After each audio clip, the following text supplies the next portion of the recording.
Hello दोस्तों, कहानियों का दौर चैनल में आपका स्वागत है।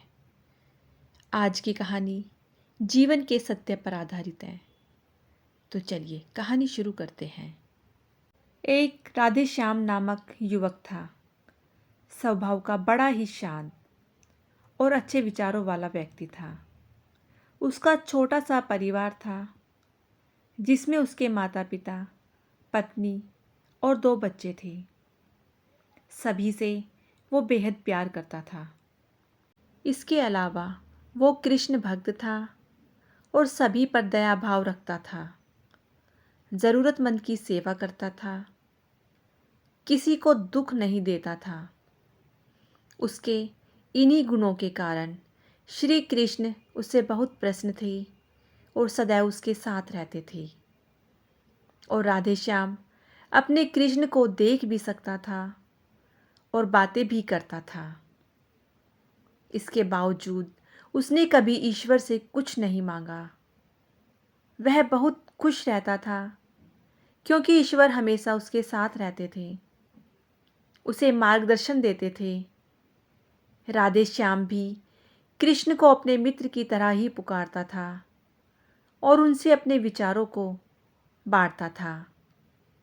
एक दिन राधे श्याम के पिता की तबीयत अचानक खराब हो गई। उन्हें अस्पताल में भर्ती किया गया।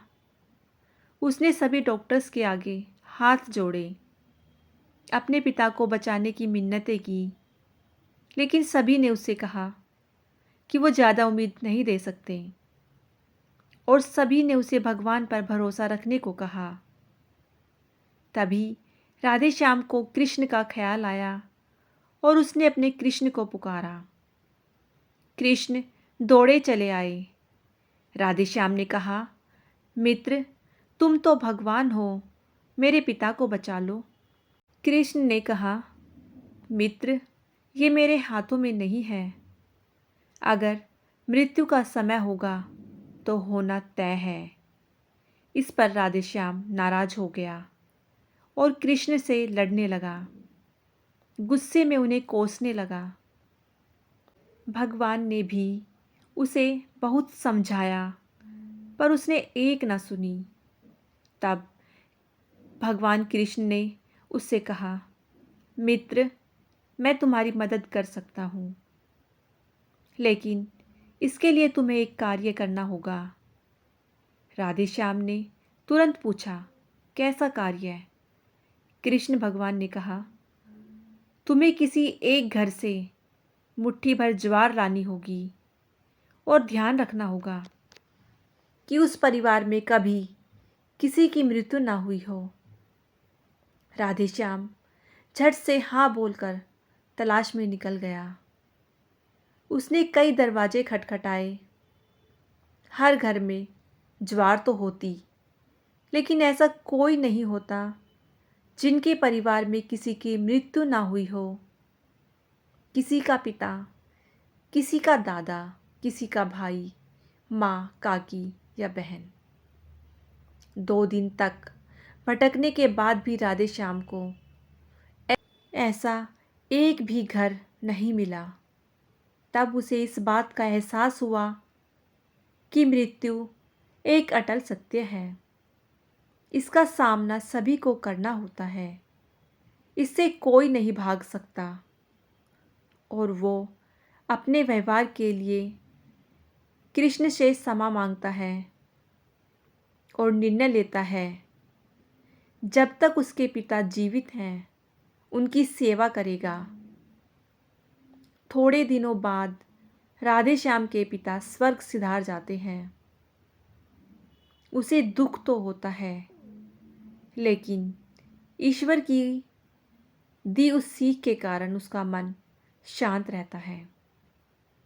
दोस्तों, इसी प्रकार हम सभी को इस सच को स्वीकार करना चाहिए कि मृत्यु एक अटल सत्य है।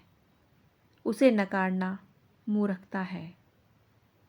दुख होता है, लेकिन उसमें फंस जाना गलत है, क्योंकि केवल आप ही उस दुख से पीड़ित नहीं हैं, अपितु संपूर्ण मानव जाति उस दुख से रूबरू होती ही है। ऐसे सच को स्वीकार कर आगे बढ़ना ही जीवन है। कई बार हम अपने किसी खास के चले जाने से इतने बेबस हो जाते हैं कि सामने खड़ा जीवन और उससे जुड़े लोग हमें दिखाई नहीं पड़ते। ऐसे अंधकार से निकलना मुश्किल हो जाता है। जो मनुष्य मृत्यु के सत्य को स्वीकार कर लेता है, उसका जीवन भार विहीन हो जाता है और उसे कभी कोई कष्ट तोड़ नहीं सकता। वो जीवन के हर क्षेत्र में आगे बढ़ता जाता है। दोस्तों, ये कहानी नहीं है, जीवन की सच्चाई है। इंसान को अपनों के चले जाने का दुख तो असहनीय होता है, फिर भी जीवन की सच्चाई को स्वीकार करते हुए उसे आगे बढ़ना ही पड़ता है।